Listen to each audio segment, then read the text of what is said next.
Welcome to the Messy Dads Merry Hearts podcast. This podcast consists of two Christian dads who deal with the messy situations in their families and putting their trust in God to see them through. This is Scott, the Chicken Man. Lieutenant Dan. I got you ice cream. My guest starring Lieutenant Dan. Lieutenant Dan. You didn't think we had it in production value, but we got him here. Can't see his legs, but... You ain't got no legs, Lieutenant Dan. He ain't got no legs, Lieutenant Dan. I know that. Thank you. That movie, that's what's so funny, is that movie got such high praise. It is an underrated comedy. It is. I'm sorry I ruined it, Lieutenant Dan. She tasted like cigarettes. I think we need the camera back, but... Yeah, you can. Hold on.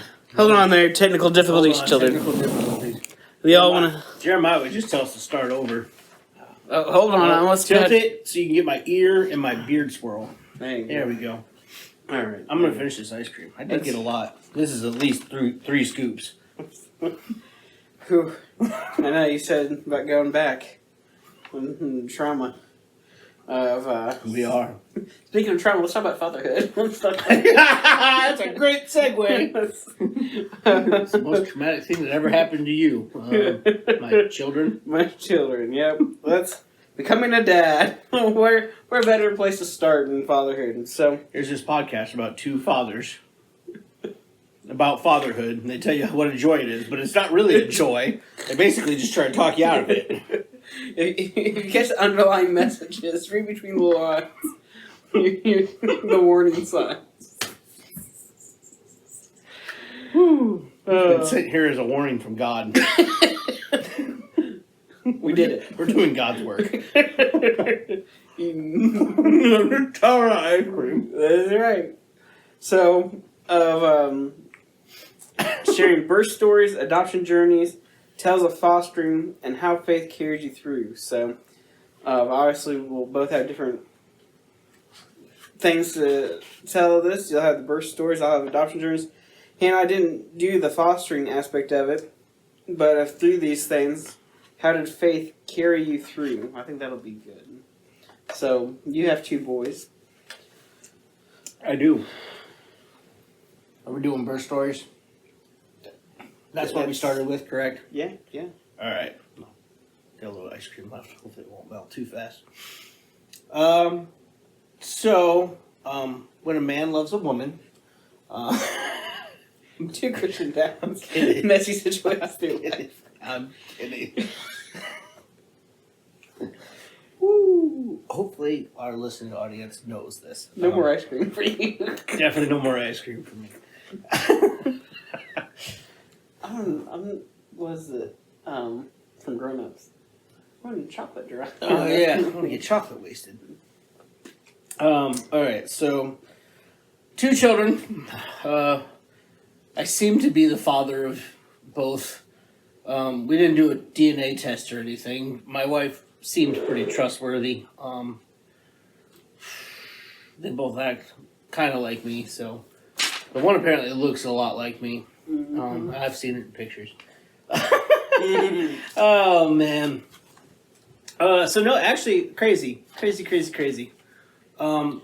were both C-sections. Okay. If we're just talking about the day of.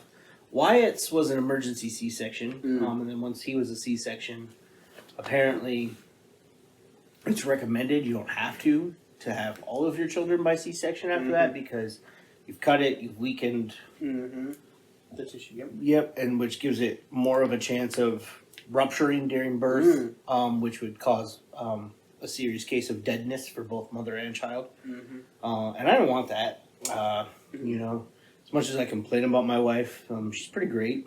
I wanted her to stick around for a while. So, anyway, okay, so we go through Wyatt's. She's pregnant with Wyatt. We go through all that. The 9 months, forever. And women are just such a breeze when they're pregnant, especially when it's the hot summertime. Oh, I'm gonna catch so much flack for this. Anywho, like we go through it, everything's smooth. So we get to the end of the pregnancy. It's late June. It's hot. My wife's grandfather, who she was very fond of, is not doing very well. But we're also having weekly doctor's appointments at that point. You know, so you go monthly to every other week to weekly. I think that's how we did it. It's been so long now. So we get a call one night. It's the day before her doctor's appointment. Come say, you know, it's a matter of time. Grandpa is not long for this world. Very much longer. Come say goodbye. So we did that. The next day she has a doctor's appointment. So we did that in the evening. Early the next morning we get the call. Grandpa passed away overnight, you know. So there's a lot going on. So we go in, and my wife, there's a lot going on that day. She has high blood pressure. So they're worried about it. So they send us to the hospital, and I'm like, they're about to make this baby come on the same day that this man died. I don't like that. All they did was they made us sit there for 4 hours until her blood pressure came down. And then got to send us home. There's kind of a lot going on that day, so I was rather irritated that we just had to sit there for 4 hours. You know, I was like, if I'm going to be here this long, like, there better be a baby at the end of it. There was not. So anywho, the next week, literally, doctor's appointment is in the afternoon the next week.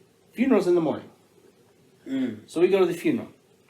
My grandparents had traveled down to attend the funeral. And my grandma passed out at the funeral, which sent me into a tizzy. And they had to call the squad and take my grandma to the hospital. To which I'm freaking out. And then I look up, and my wife's standing up, and she's crying. And I'm, like, worried about, like, I don't want to go to the hospital with her for 4 hours again today. So I'm literally, like, crying, worried about my grandma, and then looking at my wife going, sit down. So long story short, which it's already been long, so whatever. We go to the doctor's appointment. They get grandma to the hospital, stabilize. This was an issue that my grandma had for a while, and actually, it was because she was down here that they actually figured out it had something to do with one of her meds. So that's fixed, and I don't believe it's happened since. So that's good. She's going on 87 now. She's got a number of other ailments, but passing out at inopportune times is not one of them. Which I guess there's an opportune time to pass out. I don't know. So they get grandma settled, whatever. I go, okay, good. Grandpa's with her. I'm going to go take Sarah to her doctor's appointment. Please let her blood pressure be low. Go in, blood pressure's high. I'm like, kind of a lot's happened today. I don't wish to sit here for 4 hours. Can I please just take her home, let her sleep, and I will bring her back first thing in the morning? Nope. We're inducing you. So they're like, we're going to induce you, and then we'll deliver in the morning. Your doctor's in, and so it was all night. And her labor was not good. There was one point they had her on all fours. So our doctor came in, and she's like, I don't like this. We're cutting the baby out now. So they go in. I was obviously very worried, very, very worried. So yeah, there was a lot of prayer there. They get Wyatt out. Wyatt's still here. Wyatt shouldn't have survived. He had a cord wrapped around his neck, so he was an emergency C-section. So there's actually another point too where my wife, because you know things that don't come when you're pregnant and stuff like that, she was having some issues. She'd taken a couple pregnancy tests. They had not come like that positive, so we're like, we don't know what's going on. So doctor actually gave her a pill that, like, if you're pregnant, very likely causes a miscarriage. It did not. So Wyatt's actually fought off death twice before he ever lost the womb or left the womb. Lost. I guess it would be a loss. You know, it's warm in there and stuff. So that's Wyatt's crazy story, I guess. You know, Jackson's was not as eventful per se. There's definitely some things. So obviously we know he's going to be a C-section. At one of the doctor's appointments, they're like, okay, we can set your appointment now. Mm. And we're like, cool. It needs to be this week. Okay, what day is her doctor on? This day. That's when we want it. We were not having an appointment with her doctor that day. So the lady goes, cool, we'll mark it down. And she assured us that would be the day. We came back the next month. We didn't get that day. She forgot to schedule it, and somebody had taken our time slot. To which I was furious because I wanted my wife with her doctor. So we set it up for nothing we can do at that point, right? Set up for another day. Go throughout the pregnancy, no issues. The one funny story I tell about Sarah during this is I would go and have lunch with her. She worked at the hospital. I would go have lunch with her. Usually once a week. I'd get over there, and they have good food at that hospital. It's pretty cheap. And so we're getting done, and she stands up. She goes, I'm going to go get a bag of chips so I can snack later. And I said, sounds good, honey. And she proceeded to walk up, and then she came back, and she had a thing of chocolate cake. And I said, those don't look like chips. And she goes, I got chips too. And held them over her head like a trophy. Pulled them out of her pocket. So that's always a funny one. So anyway, we don't get the date. We get to the week. Sarah's very pregnant. It was a Monday night. I remember this because I went to bed after Monday Night Raw was over. There you go. And she'd been asleep. So as I walk in the bedroom, she stands up out of bed, runs in the bathroom. She goes, I gotta pee. And like, a woman really having to pee badly is not out of the ordinary when she's pregnant. So she goes in the bathroom. I proceed to lay down in the bed, and I'm getting ready. And I'm laying there, and I realize she's been on the toilet for like 5 minutes. And I go, are you still peeing, or are you doing the other thing? And she goes, I'm still peeing. I'm like, I don't think that's pee, babe. I don't think. Like, she was literally on the toilet long enough that I could say with enough confidence that your body is not made to sustain that much water before it pees it out. Like, you would be dead if that was just urine. So I think your water broke. And she goes, I think you're right. So it's almost midnight at this point. I call her mom, and I said, because we have one child who's sleeping. I said, can you come over? At that point, her parents lived right down the road, and this was the one time that it was very handy and not inconvenient at all. And she goes, why? And I'm like, it's midnight and your daughter's 9 months pregnant. What do you think is happening? There might be a reason me and her mom butted heads a lot. So her mom comes over, and Sarah goes in, and I realize, we're going to get our doctor. Like, so that was where I said, Jackson, ever defiant, like his dad, has decided, no, my mom wants her doctor and has decided to break her water. So we go to the hospital. Everybody's getting checked in. Well, we can't move her into a space right away. We have to sit in some type of room because they can't do the C-section yet, and she's not dilated enough that she's not gonna like have him naturally. But they don't want to do the C-section for another 6 hours because at 10 o'clock before she went to bed, she had a handful of pretzels. So we had to sit. Her labor, her night through with him was a lot easier. Jackson came out screaming at the top of his lungs. That makes sense. Yep, I mean, they both did, honestly, but Jackson was louder. Which everybody can believe. So those are their two birth stories. Okay. Yeah. So they were both kind of eventful, but yeah, certainly. Why didn't talk about some of the prayer? I think that's one of the things that hit on about the let me see, Have Faith K to 3. So certainly with Wyatt's situation and becoming parents for the first time, and that's so. Well, here we'll add to. That is when I always said, we're almost 15 minutes into this, that during her pregnancy with Wyatt, I was telling myself, as hard as you think this is going to be, it's going to be 10 times harder. It's going to be 10 times harder. And I tried to mentally prepare myself for 10 times harder than I thought it would be. Turns out it was 50 times harder than I thought it would be. And the first night home, we got about 20 minutes of sleep in between baby crying. Mm. There was one point, we had a 2-story house at that point. I contemplated opening the window and taking the swan dive out the window because the kid would not quit crying. He was fussy, he was all that. That was honestly one of the hardest nights. You know. But that's the only other story. And Jackson was the same way. So the first night especially was just hard. Oh, yeah. Oh, actually, because Sarah had a C-section, she couldn't get out of bed. I mean, she probably shouldn't have anyway.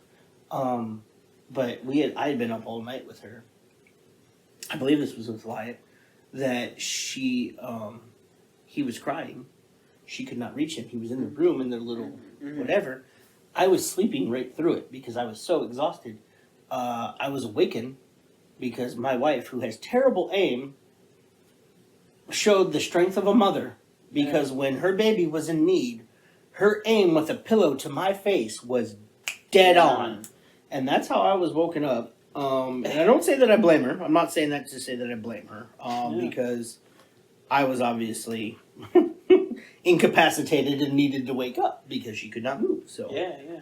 But there's the strength of a mother right there. No aim. So let's go test that. Let's go have her. Right. Bob Saturday night, have her bring a baseball. How good she is. Fair enough. Well, alluded to, and for those that know us or know me specifically in our situation of, that we don't, as I said, we don't have any birth stories, don't have any children of our own, but we were going to be turning 30, and he and I had talked about it for years, about having our own children, talked about, my parents had fostered and adopted kids and those things, and some that we talked about doing, and so, but just as time was going on and those things, my dad had me when I was 20, my dad had me when he was 20, so here we're getting up to 30, he goes, listen, you're not getting any younger, and he goes, I can remember the things I did with you, and now that they've got kids that are younger, there's just certain things you can't do with them, like you did me and everything else, so, we decided to get into looking, but we had said, we don't want to go the route like my parents did of fostering them and maybe having to give them back to the parents or family, those things. We just wanted to do straight adoption, and so, we got connected with a group up there in northern Ohio. We looked at a group in Cincinnati, but got connected with them, and they would send us reports. They sent us to their websites that for counties of kids that are in need of homes and need of families and these things. And so, you could look at it, you could get some information about them, and that we had already decided that and knew that it's harder to adopt a sibling group because people are smart and people go, I can only handle one child.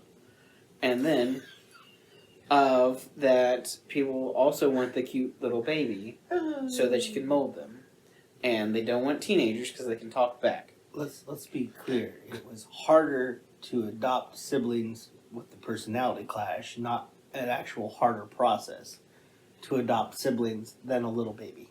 Correct. So the process is easier. Yeah. Because there was a wait list for babies. The single children and babies were I don't know best way to say it and not. Anyways, knowing that my children and others will listen to this, so any case, they but yes, it is just so if you watch the movie Like Mike, a little Bow Wow in it. I went to school with him. Okay. I didn't want to get into it because we're trying whatever, but him and I attended the same middle school. You and Bow Wow? Lil Bow Wow, yes. His real name is Shad Moss. Of course. Well, we'll have to talk about that later. Yeah.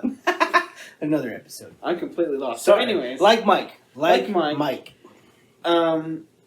That in that movie, I'm sure it's with Stuart Little as well. But with Like Mike, here he's this teenage kid, and he's in this orphanage type situation and everything else.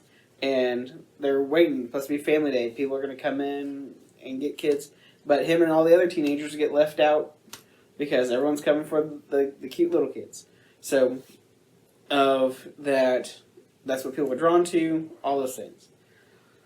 So that hey, it's not your fault that you have siblings. It's not your fault that you're older, and that you need a home just as much as anyone else, and to be loved just as much as anyone else. So that's what we did. We started looking at siblings of 2, because again, we were in our right mind. There's 2 parents, 2 kids. Seems to make a lot of sense. It's still not your right mind. And that, If only there would have been somebody in the church warning you. yeah, 50 times harder. So, that, so we tried those things. We were interviewed a few times, these things. It did not, we were not picked for families for this reason or that reason. And so we decided to, you know what, maybe it is that we can do 3. We had people come into our house, they looked at it, they said, I forget, Hannah can tell you, I think 4 to 6 kids? I forget what they said. What our house could support. Yeah, I don't know. They talking about how many kids you could fit in a room, and I don't know. No, I know. And in fact, Hannah, amongst looking at these things, did look at a sibling group, I think, of 4 kids one time. Yep. And she is very thankful we did not do that. But any case, we came across the kid's picture. We read about them, those things, got to learn more about them, and the things worked out and the processes. We're complete strangers. We met over Skype, Zoom, whatever it is. I said something to Mari the other day about Skype, and she goes, "What's that?" I go, "It's like Zoom," but Zoom, Teams, whatever it was. We met over. Then we got to go up, and we had Chick-fil-A with them. Then we went a few weeks later, something, where we got 6 hours on a Saturday with them. And it was just this gradual process of them kind of getting to know us getting to know them, kind of seeing personalities, these things, and, and being checked in on, hey, is this, what do you expect? Is this, those things. And so, and then we got to go up just before Thanksgiving and bring the kids to our house, which I've told people this stuff. I didn't quite care for that because they were in a really good home. They just could not finalize the adoption with them. Mm-hmm. And so we weren't taking them away from a bad situation or anything else. And the kids were upset and cried and this stuff. And here we're trying to think about starting our new family, and we got these kids who are upset, and understandably, it's a 3-hour drive. On our way back, we get stopped by a train. I mean, all we want to do is get to the house, and everything, and so certainly a process of, here's these 3 new people in your home, for them to call it home, for them to learn this as their address, to accept this, to the new school, to all sorts of things. So I appreciate your situation. I'm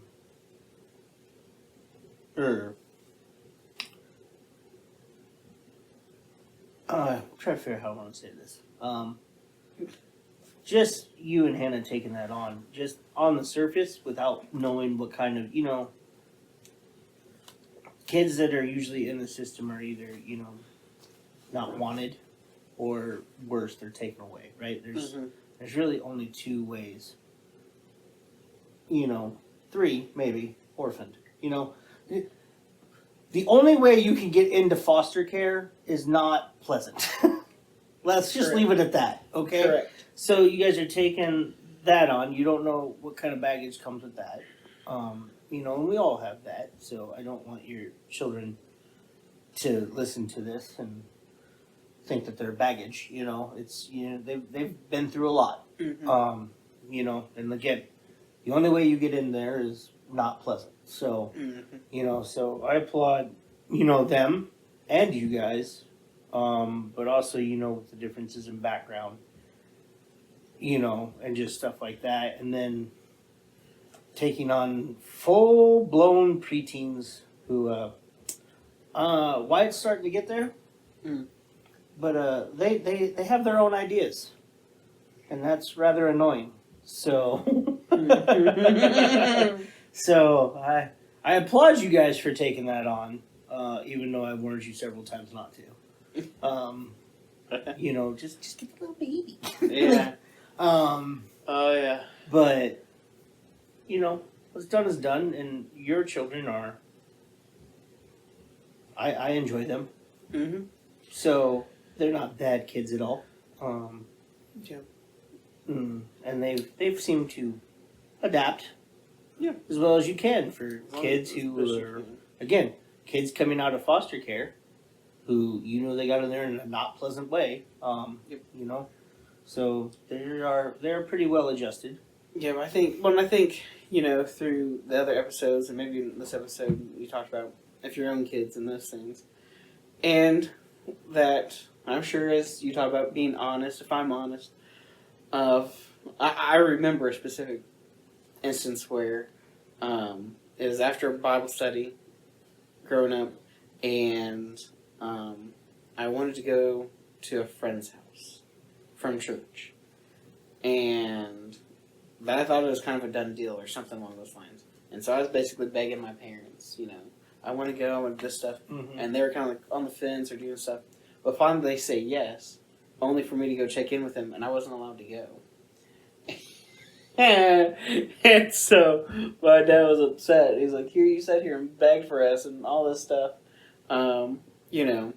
And then my dad likes to also bring up about the car problems I had and everything else. That's the begging and all that. And it's so. I say this. Parents always do what they feel is in the best interest. Like no parent is no good parent. Okay, so and I can sit here in confidence and say that neither one of us is doing things to just be mean to our children. I can say that with confidence. Some days maybe, but most of the time, it's I want the child to thrive. Right. A few days I want them to play in traffic, but most days I want them to thrive. But it's when you're a child, your parents are the biggest idiots in the world to you. Why are we doing this? You're just doing this because you're no fun. Whatever. You get older and you have kids, and I'm like, okay, I see why my dad did that. And I'll be honest, like some things, it's like that makes sense now. Some things, like I learned before I was like, you get older and you mature, and like, I see, right? So you're not even married or a father yet, and you're like, so they were looking out for me. But other times, I'm just like, why did he do that? That was stupid. And. I'm sure my children are going to be the same way. So I will say this: most of what Steve Hill did, I find value in. Some of it I thought was I still think was pretty dumb, but such is life. Well,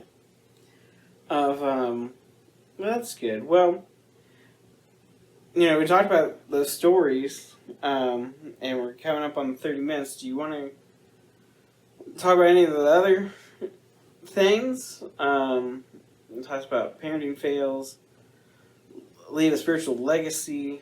What does it say? Learning from mistakes. I Yeah. mean, that's you make something doesn't work or doesn't turn out the way you thought it should, or there's things that I thought was good at the time, and then you see the effects, and that wasn't very good. If you're not changing and adapting and growing, like from cradle to the grave. You're learning.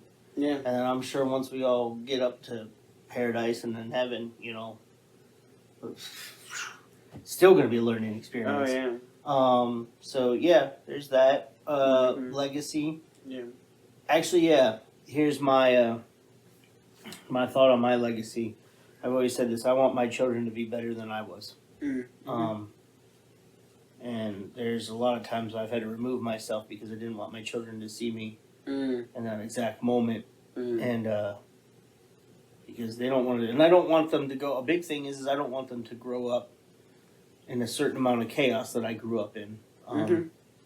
You know, and I've talked about that with my mom and her husband and just stuff like that, and actually not wanting them to be in a situation and in chaos like mine is a big reason that, you know, there's no relationship with my mom. It was a big reason. And I mean, it wasn't just because I'm mad about it. You know, there was things that were still ongoing that, you know, I've chosen to protect them from. But ultimately, when they grow up, I don't want them to be those people that grew up in the church and then, you know, just decided that it wasn't important, and they go away and they do those bad behavioral things. Like, don't get me wrong, I've never been in jail. I've never, you know, there was just definitely questionable choices and living outside of the gospel and just attitude and all that. And like, so like, I went away once, I come back and went away again, you know, and I don't want them to be that. I want them to, you know, always have faith in this place. And some people do that their whole lives. And they should, you know, and then some people find it later in their lives. They don't have it at the beginning, they find it later and then they stick to it. That's great. You know what I mean? But I want them to not make you don't want your kids to make the same mistakes, which is partially why you make the rules that you make. But I also want them to grow and be their own person. That's what we talked about in one of the other episodes is, you know, is like, don't be afraid to be who you are. Don't be afraid to be Christian. Don't be afraid to talk about God. Don't be afraid to tell people you believe in God. I don't need you to go out and sit behind a table that says, change my mind. Like, I just need you to go out and be like, I'm not going to do that because I don't believe in this, you know, and this is why. And here's where it says it. You know what I mean?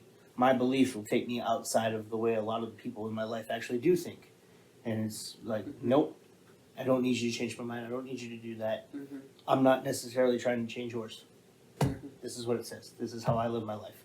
And, you know, and then we can respect that, or we can be cordially apart. So that's, when it talks about your legacy, everybody worries about their legacy. You know, I love that movie Coco. Where, you know, like, once you're forgotten in the afterlife, you disappear and nobody knows what's, you know, that's, I don't believe that, but you know what I mean? Like, I don't believe in that, but that movie is a great movie, and it tugs at the heartstrings, and like, so it's actually a really funny movie, so I really do like that movie. But, you know, you want to be remembered. I want my children to remember me. But I was just saying this the other day to somebody, can't remember who. We were talking about when you pass away, and, you know, a lot of the generation before us, they chose, you know, you get a casket, you get buried, you know. I read somewhere, somebody can correct me if I'm wrong, that after 100 years, if a cemetery is out of space, they will start digging up people who have been dead for 100 years. And just disposing of the casket, whatnot, because they need space. And at 100 years, you are no longer expected to have lineage or relatives that remember or even really know about you. So I didn't vet that out. So if that's not true, I'm sorry, but I could absolutely see that being true. So, you know,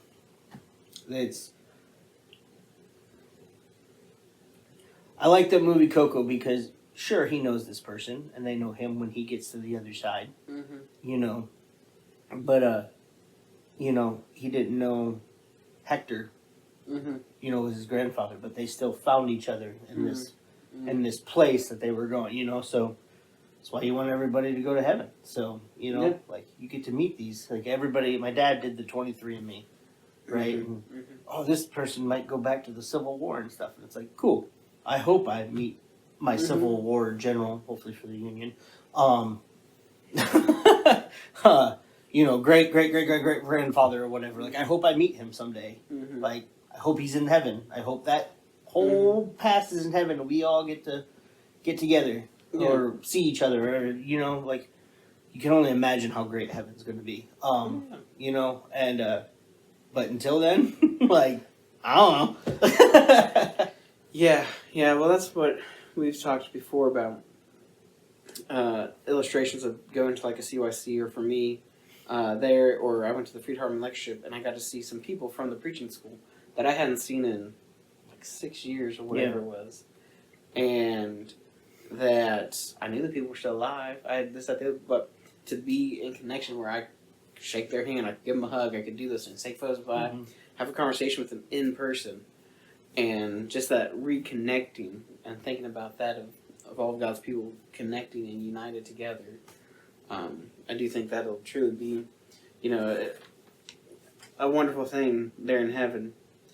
Of leaving behind a legacy, and here's what I want for you. I want, I've heard that before. I want better for you than what I had. I want you to be better than I am.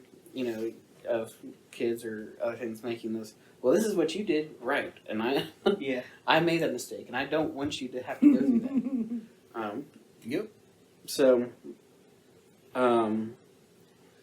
forging friendships, building a supportive community of dads. I think that's the two of us have done, and maybe through this podcast. Even though, again, I think our majority are women that listen to the Messy Dad podcast. Oh, goodness. Maybe. Probably. Probably. I mean, look at us. We are stunningly handsome. Yeah. You with my cheeks. You and your chipmunk cheeks that you keep rubbing. That's right. Me with my scraggly beard swirl. It's like I keep seeing it on there, and it's driving me crazy. Ugh. So yeah, that's probably about the time we've got. It said the everyday joys on there of being a dad. Okay. You want to make time for that? Ow! I don't necessarily know if I want to make time for that. There's few and far between. Oh, goodness gracious. So we might have to get you some ice cream. I'll like some ice cream, please, sir. It's being a parent is a ride, and there is joy, but it's not always joy. Yeah. Well, and talk about the differences, for us, in our situation, that the kids were not born to us, they weren't raised acknowledging us as only mom and only dad and those things. Yeah. We don't always communicate that. So when we are seen as family, when we are talked about as mom and dad, when we are those things, when not only do we say I love you, but it's said back. When there are those moments that let's see if I can do all three kids. But with Marshawn, he is an entertainer like me. He is spontaneous. He is. He'll be in the shower. He is loud. He'll sing, do silly little stuff. Yeah. And that just can brighten your day. Mark, not like me, a fantastic athlete. He's pretty good. Pretty good. You've got people there, people talking about him, all this stuff. Yeah. Can make you feel good. Those things. There is a way, and I'd have to think more about it specifically, that all three kids, in some different way, I feel, Mark, maybe it's his maturity or those things that, he's not the oldest, but he's only not the oldest by a year. So, that, there's some things relate to him, those things. And then Mari, the oldest, that she has been very determined in her schoolwork. She is a planner. I am a planner.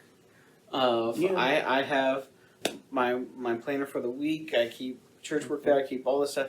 I have to have a written down plan of that Mari has things scheduled for throughout high school, of graduation, what she's going to do as her job, that stuff.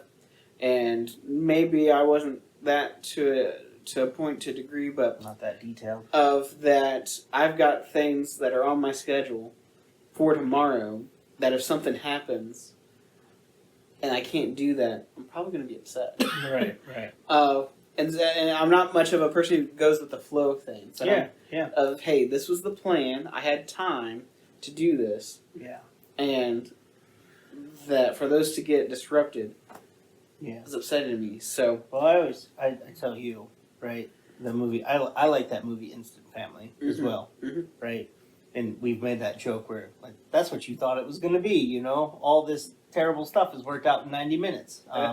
It's not what it is, but you know, this is the joys, because I told you we were talking about your kids. And I said that scene where they connect. He takes her to the house and they destroy it. They take the sledgehammers and they do the demo together. And like, you should be there. Like, that's not accurate. She would take that sledgehammer and bludgeon him to death, which would explain yours. Sorry, kids, if you're listening, but you know, truth is truth. But then I was thinking about it. There's days my 9-year-old would take that sledgehammer and bludgeon me to death. You know, like I'm sure I get on his nerves as much as he gets on mine. But you know, me and Wyatt, it's like he's my best. And then I told him like he wasn't listening to me one day. I was like, "So are you not my best anymore?" And he said, "No, I'm your best." He was like freaked out about it. And that was one of the good days, right? And he's more like Sarah. He's more reserved. You know, it's probably why I like him better than I like Jack, because Jack's more like me. Jackson's just crazy.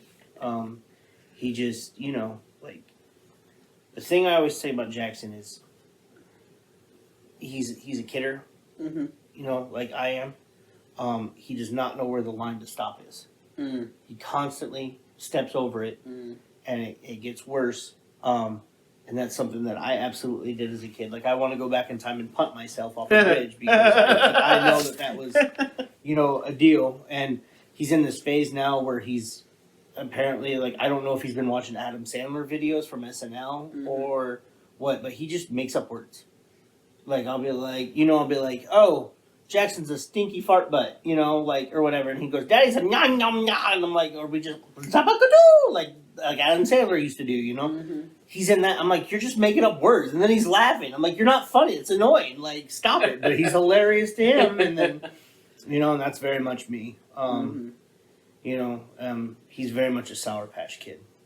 100%. Sarah called him that, and he will be the worst person in the world. And then he will be the sweetest kid in the world. Not to other people. He's always like, you guys don't get the sour coating. You get the, after it's all off and your eye stops being all weird, the very delightful treat. But I get the John Wayne Gacy. So there's joys in both of them, and then there's, you know, and I think part of it is, you know, my dad always said, your grandmother told me, you know, when you have one, I hope you have one just like you. Ta-da! Like, yeah, I think that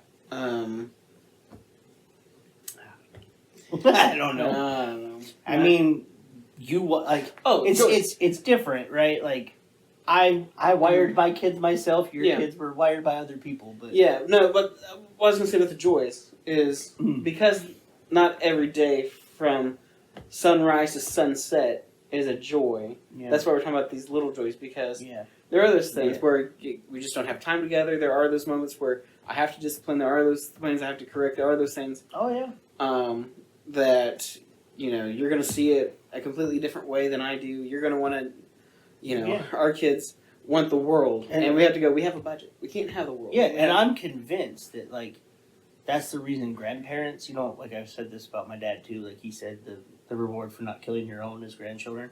And I'm convinced the reason that grandparents do that is they're so ecstatic that they don't have to be that person. Like, it's not, when you punish, that's not enjoyable. You know what I mean? Like, you would love to just give them everything they want so everybody could go along to get along and you guys could be best friends and all that. It's not sustainable. It's not plausible, right? Like, it's not, like you said, budgets and all that stuff. Grandparents don't have to worry about that, right? But it's not pleasant to be the person to say no. It's not pleasant to do that. So when you're a grandparent, you don't have to do that anymore. You're going to overdo it. So I'll give them a little leeway. But I honestly think that's one of the great joys of being a grandparent, is that you don't have to be the parent, you know, so. Yeah. Well, I appreciate y'all taking the time to listen today, watching us. Hope you learned something. Hope you got to laugh around along with us. I'm rambling. Join us next week for the Messy Dads Merry Hearts podcast. See ya.